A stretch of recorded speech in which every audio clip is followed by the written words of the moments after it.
आपण पाहत आहात निपाणी न्यूज, चौफेर घडामोडी। यमगर्णी तालुका निपाणी येथील 38 वर्षीय तरुणाची विष प्राशन करून आत्महत्या।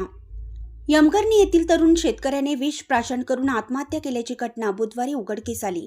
रमेश बाबूराव मोरे, वय वर्ष 38 असं त्याचं नाव आहे। या घटनेची नोंद बसवेश्वर चौक पोलिसात झाली आहे। त्यांच्या आत्महत्येचं नेमकं कारण समजू शकलं नाही। रमेश मोरे हा शेतीसह सेंटरिंग काम करत होता। दरम्यान त्याने दिनांक 20 रोजी आपल्या शेतात विष प्राशन केले होते। याची माहिती मिळताच त्याच्या कुटुंबियांनी त्याला निपाणी येथील खासगी रुग्णालयात दाखल केलं होतं। उपचार सुरू असताना बुधवारी त्याचा मृत्यू झाला आहे। त्याच्या पश्चात आई, पत्नी, मुलगा, मुलगी, 2 भाऊ असा परिवार आहे। पुढील तपास उपनिरीक्षक रमेश पवार करत आहेत। अशाच अपडेट्ससाठी निपाणी न्यूजला सबस्क्राईब करा आणि रहा अपडेट।